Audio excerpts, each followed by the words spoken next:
মুভির শুরুতেই আমরা মিশেল নামের একটা ছেলেকে দেখতে পাই। তাকে দেখা যায় সে তার সাইকেল নিয়ে একটা কাপড়ের দোকানের সামনে এসে দাঁড়িয়েছে। আজ তার খুব ইচ্ছে হচ্ছে হ্যালোইনের জন্য স্পাইডারম্যান একটা কস্টিউম কিনবে। সে বাইরে থেকে পোশাকগুলো দেখছিল এবং তারপর সে দোকানের দরজায় নক করতে থাকে, কিন্তু দোকানদার ভিতর থেকে জানিয়ে দেয় যে আজ দোকান বন্ধ। তখন মিশেল বুঝতে না পেরেও বারবার অনুরোধ করতে থাকে, কিন্তু দোকানদার দরজা খুলতে রাজি হয় না। এরপর ক্লাসে ঢুকে সে চুপি চুপি তার ক্রাশ স্টেলার ভিডিও করতে শুরু করে, কিন্তু স্টেলা তাকে দেখে ফেললে সে তড়িঘড়ি করে ফোনটা নামিয়ে নেয়। অন্যদিকে ক্লাসের টিচারও তার হাতে ফোনটা দেখে ফেলে এবং সেটা কেড়ে নেয়। একটু পরে প্রিন্সিপাল পুলিশ ইন্সপেক্টর জিওভান্নাকে নিয়ে ক্লাসে আসে। আসলে মার্টিনো নামে তাদের একজন ক্লাস ফ্রেন্ড নিখোঁজ হওয়ার কারণে সেটার ইনভেস্টিগেশন করতে পুলিশ এসেছে। জিওভান্না ক্লাসে সবাইকে নিখোঁজ ছাত্র মার্টিনো সম্পর্কে জিজ্ঞাসা করে। ইভান আর ব্রাডো পেছনের সিট থেকে ইটালীয় ফাজলামি করতে থাকে। মিশেল তাদের কথায় কান না দেওয়ার চেষ্টা করলেও টেনশনে হঠাৎ তার নাক দিয়ে রক্ত পড়তে শুরু করে। নিজেকে পরিষ্কার করতে সে দ্রুত ওয়াশরুমে চলে যায়। এবার সেখানে সে অদ্ভুত কিছুর আওয়াজ শুনতে পেয়ে ভয় পায়। ঠিক তখনই ইভান আর ব্রাভো দরজার লক ভেঙে তাকে টেনে বের করে এবং তার কাছে টাকা চাইতে থাকে। মিশেল টাকা নেই বললেও তারা তার জুতো খুলে সেই পোশাক কেনার লুকানো টাকা খুঁজে পায়, যার ফলে তারা সেই টাকাটা কেড়ে নেয়। মিশেল মনে মনে খুব কষ্ট পেলেও ভয়ে কাউকে কিছু বলতে পারে না। ইভান তাকে দৌড়ে পালানোর একটা সুযোগ দেয়, তাই মিশেল যান প্রাণ নিয়ে পালাতে গিয়ে করিডোরে সব ছাত্রদের সামনে আছাড় খেয়ে পড়ে। তার এই অবস্থা দেখে তাকে নিয়ে সবাই হাসাহাসি করতে শুরু করে। এরপর মিশেল স্কুল থেকে বাড়ি ফেরে। তার ছোট বোন ক্যান্ডেলা তাকে দেখে খুব খুশি হয়, কিন্তু মিশেলের মনটা সেদিন ভালো ছিল না। সে সোজা চলে যায় রান্নাঘরে, সেখানে কাজের মহিলা তাকে খাবার দিতে চায়, কিন্তু যখন মিশেল শোনে যে রান্নাটা তার মা করেছে তখন আর সে খেতে যায় না। এরপর সে নিজের রুমে গিয়ে কম্পিউটারে তার ক্রাশ স্টেলার প্রোফাইল দেখতে থাকে আর ভাবে ফ্রেন্ড রিকোয়েস্ট পাঠাবে কিনা। পাশে বসে তার বোন নানা রকম প্রশ্ন করতে থাকলেও মিশেল কোনো প্রশ্নের উত্তরই দেয় না। শেষমেশ সে স্টেলাকে রিকোয়েস্টটা পাঠিয়ে দেয়। এরপর হ্যালোইন পার্টির জন্য ড্রেস কিনবে বলে নিজের জমানো টাকা খুঁজতে থাকে, কিন্তু সেখানে খুব অল্প টাকা ছিল। তাই বাধ্য হয়ে সেই সস্তায় পোশাক কিনতে একটি দোকানে যায়। দোকানের মালিক তাকে জোর করে একটা চাইনিজ সুপার হিরো পোশাক গুছিয়ে দেয়। মিশেলের পছন্দ না হলেও দোকানদার তাকে বোঝায় যে এটা বেশ ভালো। এখন মিশেল এই পোশাকের ক্ষমতা সম্পর্কে জানতে চাইলে দোকানদার বলে সে এই ক্ষমতা পরেই বুঝবে। অন্যদিকে পুলিশ স্টেশনে মিশেলের মা নিখোঁজ মার্টিনের একটা ভিডিও পায়। ভিডিওতে মার্টিন বলছে সে একঘেয়েমি থেকে মুক্তি পেতে বাড়ি ছেড়ে পালিয়েছে, কিন্তু মিশেলের মা অবাক হয়, কারণ মার্টিনও বেশ বুদ্ধিমান ছাত্র ছিল। তাহলে সে এমন বোকামি কেন করবে? রাতে বাড়ি ফিরে মা দেখে মিশেল সেই অদ্ভুত পোশাক পরে মন খারাপ বসে আছে। সে পার্টিতে কেন যায়নি জানতে চাইলে সে বলে এই ফালতু ড্রেস আর একদমই পছন্দ হয়নি। তখন তার মা তাকে অনেক বুঝিয়ে সুঝিয়ে সাহস দেয় এবং তার বাবার উদাহরণ দেয় যে তার বাবা পুলিশ হিসেবে খারাপ লোকদের বিরুদ্ধেই লড়তো। মায়ের এসব কথা সাহস পেয়ে শেষ পর্যন্ত মিশেল পার্টিতে যাওয়ার সিদ্ধান্ত নেয়। এবার পার্টিতে পৌঁছে মিশেল দেখে স্টেলা তাকে দেখে খুবই খুশি হয়েছে। ক্লাসের বখাটে ছেলে ব্রাভো মিশেলের পোশাক নিয়ে ঠাট্টা করলেও স্টেলা বলে তাকে বেশ সুন্দরই লাগছে। এরপর তারা দুজনে গল্প করতে শুরু করে, কিন্তু হঠাৎ সবাই টিভির সামনে এসে ভিড় জমায়, কেননা টিভিতে তখন চলছিল স্টেলার সেই ভিডিওটা যা মিশেল লুকিয়ে লুকিয়ে ক্লাস থেকে তুলেছিল। আসলে ব্রাভো সুযোগ বুঝে টিচারের কাছ থেকে নেওয়া মিশেলের ফোন থেকে ভিডিওটা চুরি করে এখানে চালিয়ে দিয়েছে। এবার সবার সামনে এমন লজ্জায় পড়ে মিশেল দ্রুত সেখান থেকে পালিয়ে বাড়িতে ফিরে আসে। এরপর বাড়ি এসে সে ওয়াশরুমে যায় তার দাঁত ব্রাশ করার জন্য, কিন্তু হঠাৎ সে সেখানে যা দেখতে পায় তাতে তার রক্ত হিম হয়ে যায়। সে দেখে তাকে আয়নায় দেখা যাচ্ছে না, মানে সে ইতিমধ্যে অদৃশ্য হয়ে গেছে। মিশেল ভয়ে আর বিশ্বকে হতবাক হয়ে যায়। পরের দিন সকালে তার মা ঘরে এসে তাকে দেখতে পায় না, কারণ সে তো অদৃশ্য। মিশেল দ্রুত একটা কাগজে লিখে জানায় সে স্কুলে চলে গেছে। এরপর তার মা চলে গেলে সে সারা শরীরে কাপড় দিয়ে ঢেকে স্কুলে যাওয়ার জন্য বের হয়। আসলে যেহেতু সে ইনভিজিবল হয়ে গেছে, তাই তার গায়ে কোনো কাপড় থাকলে বোঝা যাবে যে একটা মানুষই কাপড় ঘুরে বেড়াচ্ছে। এই কারণে তাকে সম্পূর্ণরূপে অদৃশ্য হতে হলে তাকে বিবস্ত্র হতে হবে। তো যাই হোক, স্কুলের সামনে পৌঁছে সে দেখে ইভান তার এক ব্যাগ একটা গান ঢুকাচ্ছে। এটা দেখে মিশেলের মাথায় এক বুদ্ধি আসে। ক্লাসে ঢুকে সে অদৃশ্য অবস্থাতে ইভানের ব্যাগ থেকে বন্দুকটা বের করে এবং সোজা ব্ল্যাকবোর্ডে টিচারের দিকে লক্ষ্য করে গুলি ছুড়ে এরপর বন্দুকটা আবার ইভানের কাছেই রেখে দেয়। টিচার ভাবে এই কাজটি ইভানই করেছে এবং তাই সে ইভানের উপর চিৎকার করতে থাকে এবং মিশেল তার অদৃশ্য ক্ষমতা দিয়ে সবার প্রথম প্রতিশোধ নেওয়া শুরু করে। এরপর মিশেল অদৃশ্য হয়ে চুপি চুপি টিচারের অফিসে ঢুকে যায়। সেখানে সে নিজের পরীক্ষার খাতা খুঁজে বের করে এবং সব উত্তর ঠিক করে দেয় যাতে সে ভালো নাম্বার পায়। এরপর সে চলে যায় টেনিস কোর্টে, যেখানে ব্রাডো টেনিস খেলছিল। এবার মিশেল অদৃশ্য থেকে ব্রাডোকে বিরক্ত করতে থাকে, যার ফলে ব্রাডো ম্যাচটা হেরে যায় আর তার বাবা তার উপর রেগে যায়। এখন খেলা শেষে লকার রুমেও মিশেল একটা টেনিস বল দিয়ে ব্রাডোকে ভয় দেখায়। এভাবে স্কুল ছুটির পর মিশেল যখন খুশি মনে বের হচ্ছিল, তখন সে একটা মেয়েকে লকার রুমের ভিতরে যেতে দেখে তার পিছু নেয়। মানে বুঝতেই পারছো, অলস মস্তিষ্কে শয়তানি ফ্যান্টাসি। যাই হোক, লকার রুমের ভিতরে ঢুকে সে চুপচাপ বসছিল, তখন একটা মেয়ে হঠাৎ তার তোয়ালে ছুঁড়ে মারলে সেটা চলে যায় মিশেলের গায়ের উপরে। এবার এত বাতাসের মাঝেও তোয়ালেটাকে ঝুলে থাকতে দেখে সবাই চমকে যায়। ঠিক তখনই মিশেলের অদৃশ্য শক্তিও কমতে থাকে এবং সে দৃশ্যমান হয়ে যায়। এই অবস্থায় তাকে সেখানে দেখে মেয়েরা পুরো চিৎকার করে ওঠে। এখন প্রিন্সিপালকে বিষয়টা জানানোর পর মিশেলের মাকে খবর দেওয়া হয়। তার মা তাকে গাড়িতে করে বাড়ি নিয়ে যাওয়ার সময় খুব বকাবকি করে। এরপর সে জানায়, তুমি কেন মেয়েদের চেঞ্জিং রুমে ঢুকেছিলে? তোমাকে তো স্কুল থেকে বের করে দিতে পারতো। কিন্তু মিশেল লজ্জায় কোনো উত্তর দিতে পারে না। পরের দিন স্কুলে পুলিশ ডিপার্টমেন্টের একজন সাইকোলজিস্ট আসেন, যার নাম বাসেরি। সে সবাইকে জানায় যে ব্রাডো নিখোঁজ হয়ে গেছে। আগের দিনের ঘটনার জন্য ক্লাসের সবাই মিশেলকে নিয়ে হাসাহাসি করেছিল, কিন্তু হঠাৎ মিশেল খেয়াল করে যে তার হাত আবার অদৃশ্য হতে শুরু করেছে। এখন এই জায়গাতে অদৃশ্য হয়ে গেলে সবাই তার সম্পর্কে জেনে যাবে, তাই সে তাড়াতাড়ি জামার হাতা দিয়ে নিজেকে ঢেকে চুরির জন্য অপেক্ষা করতে থাকে। এখন বাড়ি ফিরে মিশেল দেখতে পায় তার বোন ক্যান্ডেলা তার রুমে বসে আছে। সে অন্যদিকে ফিরে ক্যান্ডেলাকে চলে যেতে বলে, কারণ এমন অবস্থা দেখলে ক্যান্ডেলা বেহুশ হয়ে যাবে বলে। কিন্তু ক্যান্ডেলাও খুব কম চালাক না, সে চলে যাওয়ার ভান করে দরজার আড়ালে লুকিয়ে থাকে। এরপর মিশেল যখনই তার দিকে ফিরে তাকায় তখন সে পুরো ভয়ে চিৎকার করে ওঠে। মিশেল কোনোভাবে তার মুখ চেপে ধরে তখন তাকে সে বুঝিয়ে বলে যে হয়তো এই সুপার হিরো কস্টিউমটা পরার কারণে তার সাথে এমনটা হয়েছে। তখন ক্যান্ডেল অবাক হয়ে বলে, তুমি তো সুপার হিরো হয়ে গেছো, তুমি এখন মানুষ বাঁচাতে পারবে, তোমার নাম হওয়া উচিত দ্য ইনভিজিবল বয় বা অদৃশ্য বালক। ওদিকে থানা থেকে সাইকোলজিস্ট বাসেলি পুলিশকে জানায় যে ব্রাভো তার মার্টিনো হয়তো পারিবারিক চাপের কারণে বাড়ি ছেড়ে পালিয়েছে। তাদের মনে হচ্ছে কোনো কারণে তাদেরকে কেউ কিডন্যাপ করেনি, কিন্তু জিওভান্না এতে পুরোপুরি সন্তুষ্ট না হলেও মেনে নেয়। এরপর জিওভান্না বাড়ি ফিরে দেখে মিশেল তখন সুপার হিরোদের বই পড়ছিল। মায়ের পায়ের শব্দ শুনে চটজলদি কাপড় খুলে অদৃশ্য হয়ে যায়। মায়ের রুমে ঢুকে তাকে দেখতে না পেয়ে ফোনে কারোর সাথে কথা বলা শুরু করে। সেখানে সে বলতে থাকে যে ইদানিং মিশেলের আচরণ খুব অদ্ভুত হয়ে গেছে। ঠিক এই মুহূর্তে সে এমন এক কথা বলে যা শুনে মিশেলের হৃদয়টা ভেঙে যায়। সে ওই লোককে বলতে থাকে যে মিশেল তো আর তার নিজের ছেলে নয়, তাকে সে দত্তক নিয়েছিল। আর এই কথাগুলো মিশেলের বুকটা পুরোপুরি ভেঙে দেয়। যাক, মন খারাপ করে মিশেল চলে যায় সমুদ্রের পাড়ে। সেখানে স্টেলেও একা বসছিল, কিন্তু হঠাৎ স্টেলা দেখতে পায় যে পাশের দোলনাটা একা একাই দুলছে। সে প্রথমে ভয় পেয়ে গেলেও স্টেলা ছিল বেশ সাহসী। সে ভাবতে থাকে নিশ্চয়ই এখানে কোনো ভূত মনের সুখে দোল খাচ্ছে, তাই ব্যাপারটা ইজি করার জন্য সে ভূতের সাথেই বন্ধুত্ব করতে যায়। তাই সে এখানে জিজ্ঞেস করে, কে ওখানে, কোনো ভূত নাকি পরী? মিশেল তখন বালির বুকে একটা হাসি মাখা মুখ এঁকে দেয়। এই সব কিছু দেখে স্টেলা অনেক বেশি কমফোর্ট হয় এবং সে তাকে দোলনায় দোল দিতে বলে। এভাবে তার সাথে বন্ধুত্ব করতে যায়। এমনিতে মিশেল স্টেলার উপর তো আগে থেকেই ক্রাশ, আর এই অবস্থায় মিশেলের কাছে সে বন্ধু হতে যাচ্ছে, এটা তো তার জন্য আকাশের চাঁদ হাতে পাওয়ার মতো। তাই মিশেল রাজি হয়ে যায়। এরপর স্টেলা চলে যাওয়ার সময় তাকে বলে আবার দেখা হবে। মিশেল খুব খুশি হয়, কিন্তু তখনই সে দেখে একজন অন্ধ লোক যেন সরাসরি তার দিকে তাকিয়ে আছে। যদিও মিশেল তখন অদৃশ্যই ছিল, কিন্তু লোকটা অদ্ভুত ভঙ্গিতে সেখান থেকে চলে যায়, আর মিশেল অবাক হয়ে দাঁড়িয়ে থাকে। পরের দিন স্কুলে মিশেল স্টেলার কাছে আগের দিনের জন্য ক্ষমা চায়। স্টেলা তাকে মাফ করে দেয় এবং নিজের বইয়ের উপরে একটি স্মাইল এঁকে দেয়, যা দেখে মিশেলও খুব খুশি হয়। সেই রাতে মিশেল অদৃশ্য হয়ে চলে যায় স্টেলার বাড়িতে। স্টেলার জানলার কাছে একটি স্মাইলে আঁকা দেখে বুঝতে পারে যে মিশেল এসেছে এবং তাকে জানলা খুলে ভিতরে নিয়ে আসে। এরপর তারা অনেক গল্প করে। স্টেলা মিশেল সম্পর্কে অনেক প্রশ্ন করতে থাকে, কিন্তু হঠাৎ মিশেল খেয়াল করে যে সে ধীরে ধীরে দৃশ্যমান হয়ে যাচ্ছে। তাই দ্রুত সেখান থেকে সে পালিয়ে বাড়ি চলে আসে।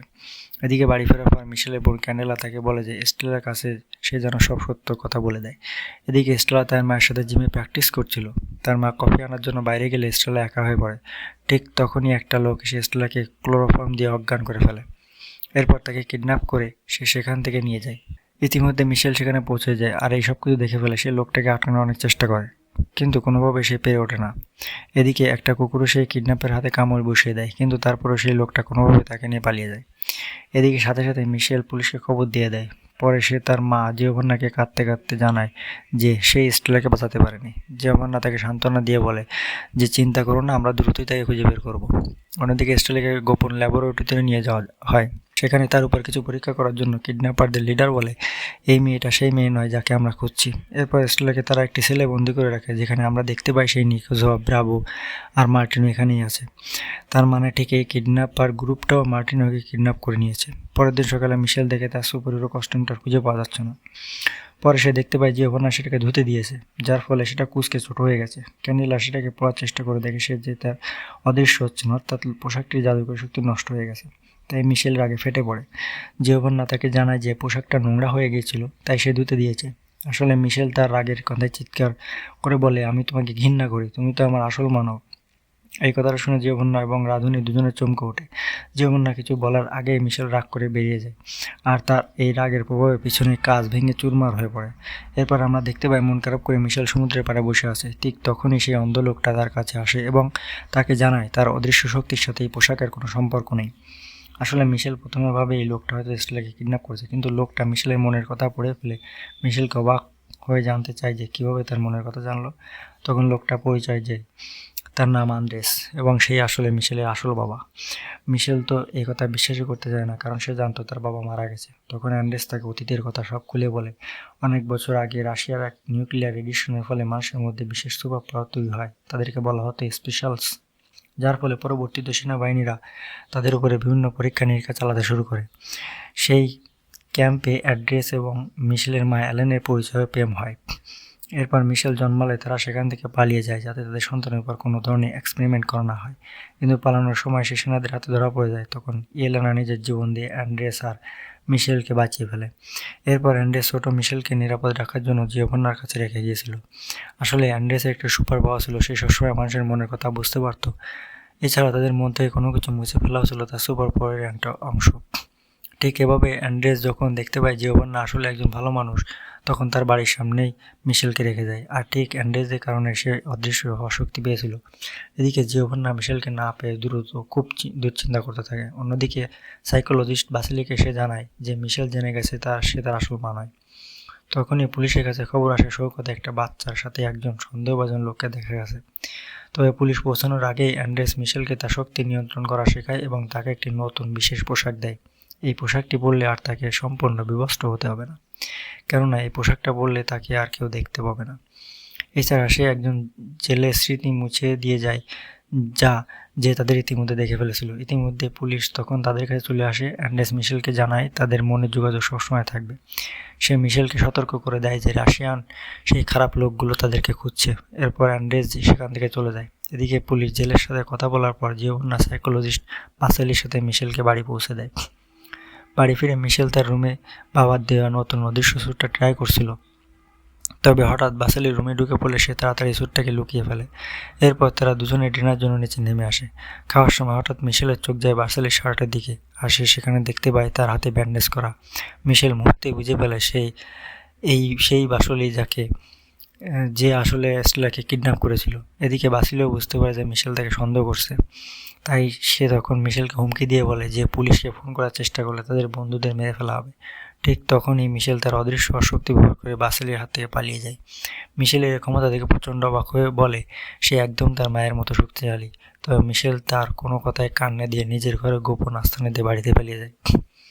বাইরে বেরিয়ে মিশেল রাস্তায় ইভানকে সাইকেল চালাতে দেখে। সে অদৃশ্য অবস্থায় ইভানের সাইকেল নামায় এবং তাকে পালিয়ে যেতে বলে। ইভান প্রথমে খুব অবাক হয়, কারণ সে কাউকে দেখতে পাচ্ছিল না, কিন্তু মিশেলের গলার স্বর শুনে বুঝতে পারে মিশেল ইভানকে জানায় যে তাদের বন্ধুরা বিপদে আছে এবং ডক্টর বাসিলি আসলে খারাপ লোকের দলে। ইভান একথা শুনে জানায় যে সে বাসিলিকে আগে থেকে সন্দেহ করত, কারণ ইভানের ADHD সমস্যা থাকার কারণে তাকে অনেক ডাক্তার দেখাতে হয়েছিল, তাই সেই সময় সে বাসিলির আচরণ থেকে চিনতে পারে। ওদিকে জিওভন্না বাড়িতে ফিরে দেখে ঘরদোর সব অগোছালো, আর এই কারণে সে প্রচণ্ড চিন্তায় পড়ে যায়। ঠিক তখনই অ্যান্ড্রেস দরজা নক করে এবং জিওভন্না তার সাথে কথা বলতে বাইরে যায়। অন্যদিকে সেই গোপন আস্তানা স্টেলাকে পালানোর সুযোগ খুঁজছিল। ব্র্যাডওয়ার মার্টিনো থেকে সাহায্য করে যাতে সে নিঃশব্দে ছাদের সার্চ লাইট পর্যন্ত পৌঁছাতে পারে। এবার স্টেলা সেখানে একটা সার্চ লাইটের কাছে একটা স্মাইলি এঁকে সেটাকে আকারে ঘুরে দেয়, কেননা সে জানতো এই স্মাইলিটা দেখতে পেলে মিশেল বুঝতে পারবে স্টেলা এখানে অবস্থান করছে। ঠিক সেভাবে মিশেল আকাশে সে আলোর স্মাইলি দেখে বুঝে ফেলে যে এটাই স্টেলার পাঠানোর সংকেত। তাই তারা আলোর সংকেত ধরে গিয়ে তাদের বন্ধুর একটা জাহাজ আটকে রাখা হয়েছে, কিন্তু হঠাৎ জাহাজের কেউ একজন স্টেলাকে ধরে ফেলে এবং লাইটটা নিভিয়ে দেয়। মিশেল আর ইভান এবার ভয় পেয়ে যায়। তারা একটা প্ল্যান করে মিশেল অদৃশ্য হয়ে জাহাজে ঢুকবে আর ইভান জাহাজের পাওয়ার ইউনিট নষ্ট করে অ্যালার্ম বাজিয়ে রক্ষীদের বিভ্রান্ত করবে। এরপরে জাহাজের ভিতরে মিশেল দেখে একটা রুমে বাসেলি আর তার বস জিওভান্নার গাড়ি একটা ভিডিও দেখছে। এই ভিডিওতে অ্যান্ড্রেস জিওভান্নাকে ধন্যবাদ জানাচ্ছে মিশেলকে বড় করার জন্য। এটা দেখে বাসেলি বুঝতে পারে জিওভার সব জানে। তখন মিশেল ভুল করে একটা আওয়াজ করে ফেললে তারা সতর্ক হয়ে যায় এবং তাকে খুঁজতে বেরোয়। এই সুযোগে মিশেল তাদের বন্ধুদের খাঁচার কাছে যায়, যেখানে স্টেলাকেও অন্য একটা খাঁচা সরানো হচ্ছিল। তখন মিশেল অতর্কিত হামলা করে রক্ষীদের হারিয়ে দেয়। সে স্টেলা ব্রাউডার মার্টিন উদ্ধার করে এবং উল্টো রক্ষীদের খাঁচায় বন্দি করে রাখে। এরপর মিশেল তার মুখের মাস্ক খুললে স্টেলা তাকে দেখে চমকে যায়। সে ভাবতেই পারেনি মিশেল এসেই অদৃশ্য সুপার পাওয়ার হিরো। পালানো ঠিক আগ মুহূর্তে স্টেলা জানায় জাহাজের অন্যদিকে আরও কয়েকজন লোককে আটক করা হচ্ছে, তাদেরকেও তাদের বাঁচাতে হবে। এরপর মিশেল তখন তার বন্ধুদের নিরাপদ জায়গায় পাঠিয়ে সেই লোকটিকে বাঁচাতে এগিয়ে যায়। জাহাজ থেকে পালানোর সময় স্টেলা জেদ ধরে সেই মিশেলের সাথে থাকবে, কারণ সে জানে সেই বন্দি লোকটা কোথায় রাখা আছে। বার্ডার মার্টিন অন্যদিকে পালানোর চেষ্টা করে। স্টেলা মিশেলকে নিয়ে সেই লোকটার কাছে পৌঁছায়, কিন্তু সেখানে গিয়ে ঘটে এক অবিশ্বাস্য ঘটনা।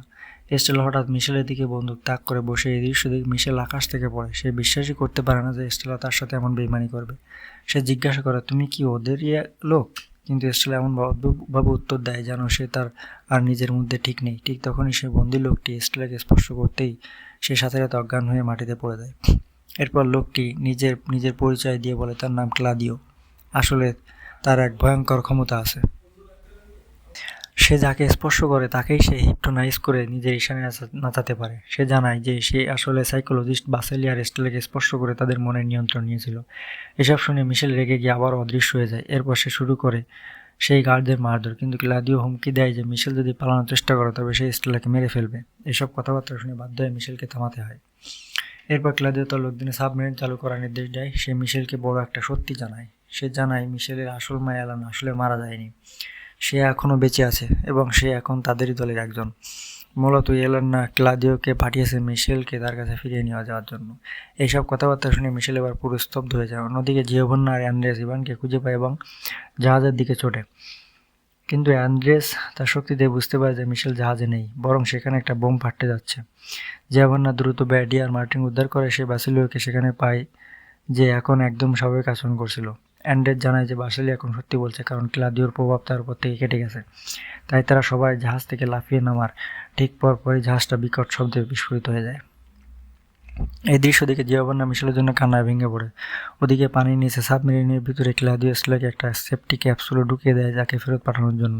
সে মিশেলকে বোঝায় যে সাধারণ মানুষের দুনিয়ায় মিশেলের কোনো জায়গা নেই। তার আসল পরিবার হলো স্পেশাল বা ক্ষমতাধর সম্পন্ন মানুষের সাথে। এসব শুনে মিশেল অনেক রেগে যায়। তার রাগের প্রভাবে এবার সাবমেরিনের ভিতর সব কিছু ভাঙতে শুরু করে। আর এরপরে এক ঘটে এক বিস্ফোরণ। ক্লাদিও তাকে আটকানোর চেষ্টা করতে থাকে, কিন্তু কোনোভাবেই সে পেরে ওঠে না। শেষ মুহূর্তে মিশেলও একটা ক্যাপসুলে ঢুকে নিজেকে বাঁচিয়ে সাবমেরিন থেকে বেরিয়ে আসে। এরপর সাবমেরিন থেকে বেরিয়ে আসার সময় ক্লাদিও তাকে সাবধান করে বলে ইয়েলেনা তার উপরে খুব রেগে যাবে, কিন্তু মিশেল উত্তর দিয়ে বলে যে তার মতো অনেক আগেই মারা গেছে। এরপর ক্যাপসুল করে মিশেল আর স্টেলা উপরে উঠে আসে। এই সব দেখে তাদের জীবিত ফিরে আসতে দেখে সবাই খুশি হয়। ইতিমধ্যে জিওভান্না ছুটে এসে মিশেলকে জড়িয়ে ধরে সে মিশেলের গায়ে একটা কম্বল জড়িয়ে দেয়। ঠিক তখনই আড়াল থেকে মিশেলের আসল বাবা অ্যান্ড্রেস ফিরে আসে। মিশেল বাবাকে অনুরোধ করে তাদের সাথে থেকে যাওয়ার জন্য, কিন্তু অ্যান্ড্রেস জানায় তাকে এখন চলে যেতে হবে, কারণ তার কাজ এখনও শেষ হয়নি। তবে সে কথা দেয় তার মনের যোগাযোগ সবসময় থাকবে এবং মিশেলের যখনই প্রয়োজন হবে সে সেটা বুঝতে পারবে। মিশেল তখন তার বাবাকে প্রশ্ন করে তারা যদি তাকে খুঁজছিল তবে স্টেলাকে কেন সে কিডন্যাপ করে। অ্যান্ড্রেস উত্তরে বলে এইসব কারণ এখন আর জানা জরুরি নয়, এখন সবচেয়ে জরুরি হলো সবাইকে সব কিছু ভুলিয়ে দেওয়া। এরপর স্টেলা চলে যেতেই অ্যান্ড্রেস তার শক্তি ব্যবহার করে স্টেলা সহ সবার মন থেকে গত কয়েকদিনের সব স্মৃতি মুছে দেয়। পরের দিন পুলিশ স্টেশনে কমিশনার যখন জিওভান্না সাইকোলজিস্ট বাসিলি ঘটনা সম্পর্কে জিজ্ঞাসা করে তখন তারা কিছুই মনে করতে পারে না। তাদের সব স্মৃতি ইতিমধ্যে মুছে গেছে। তখন কমিশনার তাকে বলে যে মিডিয়ার সামনে গিয়ে সব ক্রেডিট নিজের নামে নিতে। জিওভান্না বাইরে এসে সাংবাদিকদের জানায় সে একাই বুদ্ধি খাটিয়ে নিখোঁজ বাচ্চাদের উদ্ধার করেছে। এরপর স্কুলে ইভান আর ব্রাভো আবার মিশেলকে উত্ত্যক্ত করার চেষ্টা করে, কিন্তু এবার মিশেল আগের মতো কাউকে ভয় পায় না। তখন সে ইভানকে জানায় ইভানের সমস্যা হলো তার মনোযোগের অভাব, তাই সে এমন করে। আর ব্রাভোকে বলে তোর বাবা তোর উপর রেগে থাকে আর সেই রাগ তুই আমার উপরে ঝাড়িস। মিশেলের মুখে এমন সব সত্য কথা শুনিয়ে বাচ্চারা দুজনে একদম চুপসে যায় এবং ভয় পেয়ে ওঠে।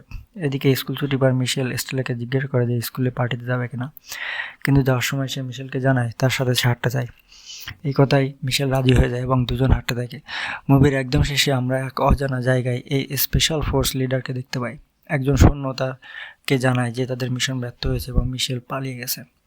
লিডার প্রথমে রেগে গেলেও পরে আসে, কারণ তারা খবর পেয়েছে মরক্কোতে মিশেলের যমজ বোন নাতাশার খোঁজ পাওয়া গেছে। ঠিক এখানে এই গল্পের একটা বড় টুইস্ট দেখা যায় যে মিশেলের মা ইয়েলেনা আসলে বেঁচেই আছে। সেদিন ইয়েলেনা যমজ সন্তান হয়েছিল। অ্যান্ড্রেস মিশেলকে নিয়ে পালিয়েছিল আর ইয়েলেনা নাতাশাকে নিজের কাছে রেখেছিল। মিশেল এখন তার শক্তিকে মেনে নিয়েছে এবং তার বাবাকে খুঁজে পেয়েছে, কিন্তু সে জানে না যে তার মা আর বোনকে নিয়ে ভবিষ্যতে আরও বড় রহস্য তার জন্য অপেক্ষা করছে। আর ঠিক এই সিনের মধ্যে দিয়ে এই অসাধারণ মুভিটা এখানেই শেষ হয়। ভালো লাগলে অবশ্যই একটা লাইক, সাবস্ক্রাইব করে রাখবেন। ধন্যবাদ।